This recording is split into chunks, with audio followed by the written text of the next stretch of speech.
Who's afraid of Virginia?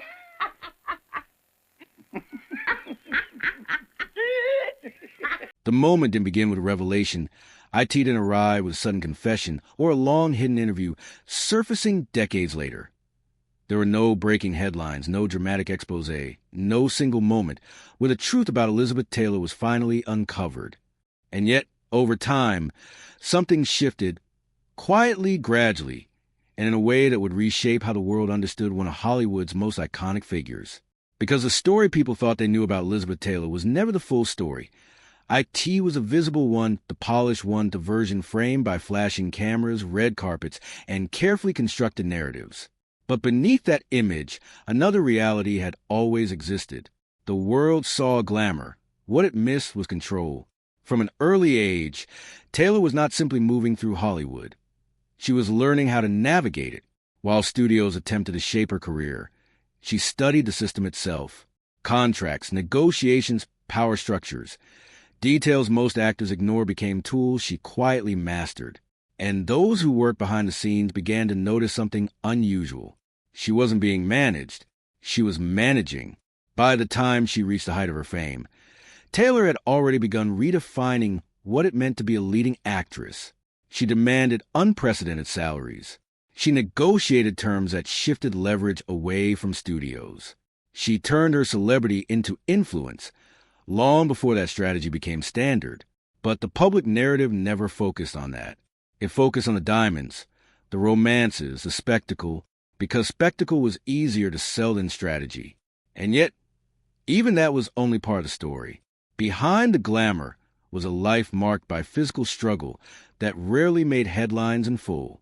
Illnesses, surgeries, chronic pain, periods of recovery that unfolded quietly away from cameras, only for her to return again and again with the same commanding presence.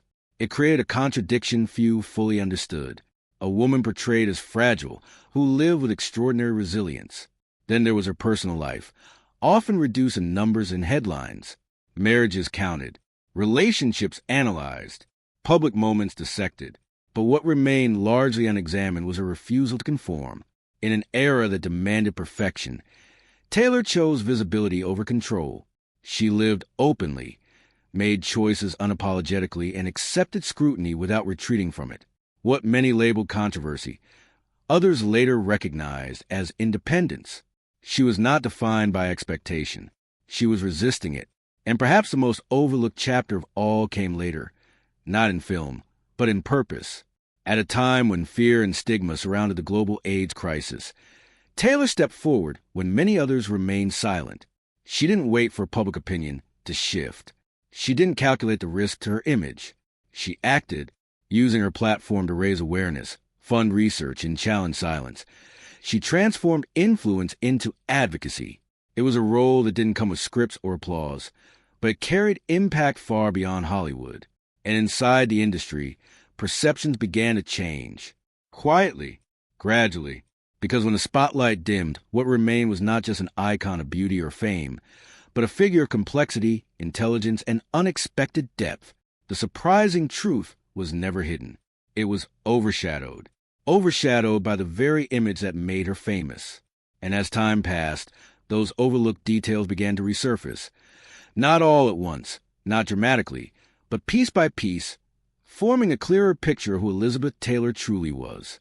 A strategist in an industry built on control, the survivor behind a facade of glamour, a woman who turned visibility into power and power into purpose.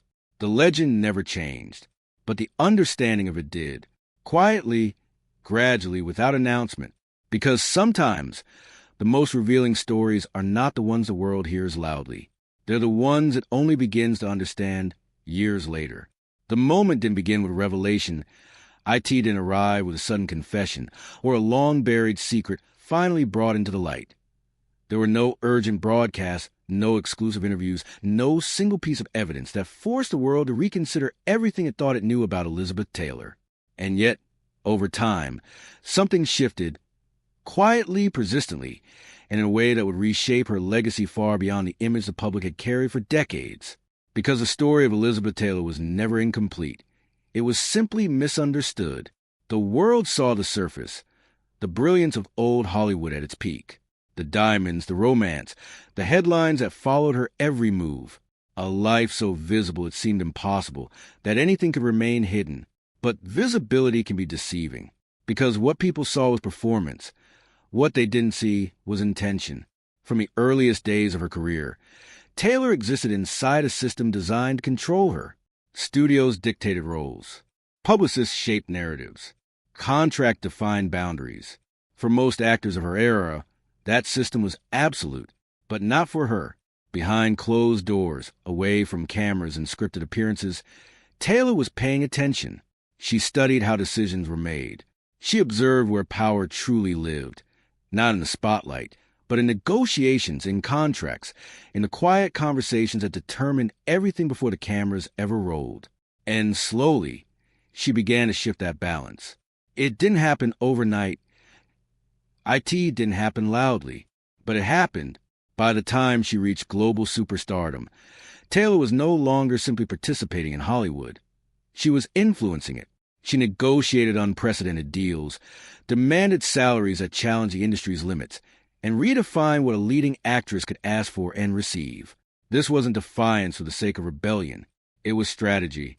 And while audiences focused on her on-screen performances, something far more significant was unfolding behind the scenes, a recalibration of power that would impact generations of actors who followed.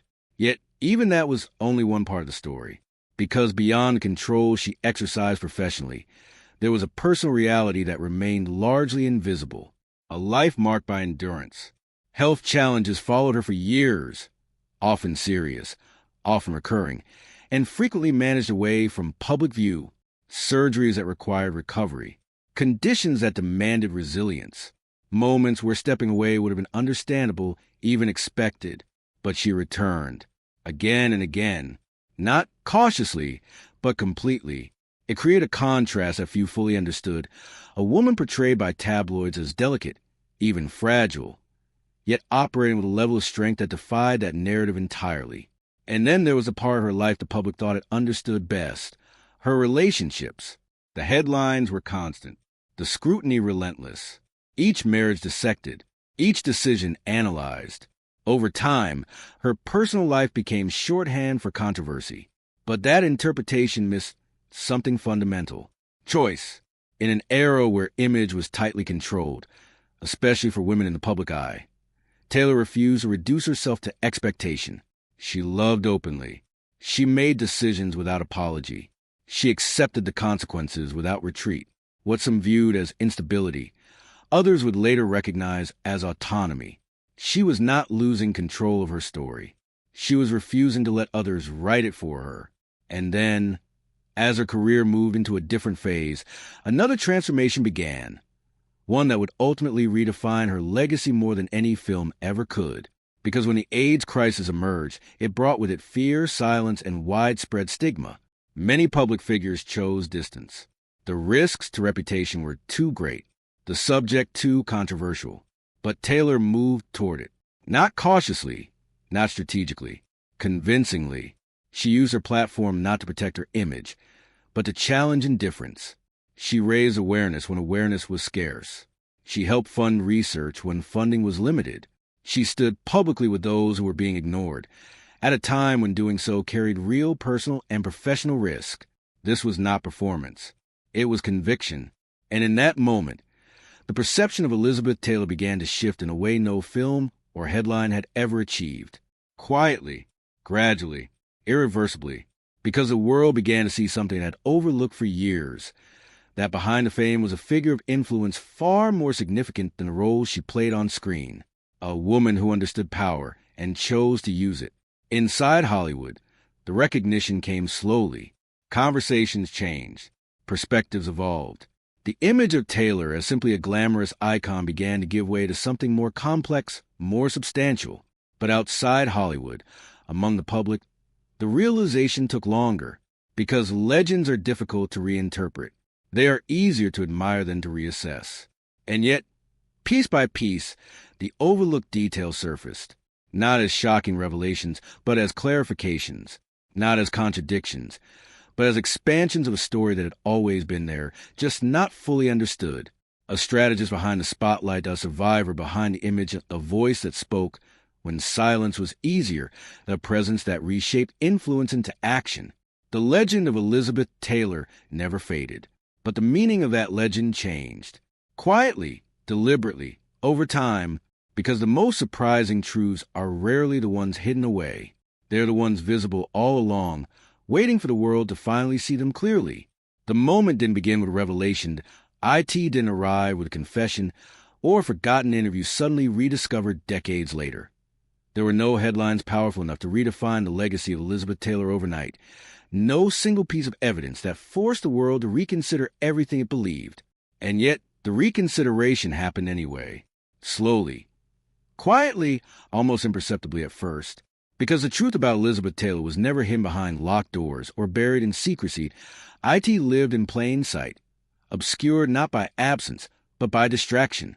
The distraction of fame, the distraction of spectacle, the distraction of a public image so powerful that it overshadowed everything behind it. For years, the narrative felt complete.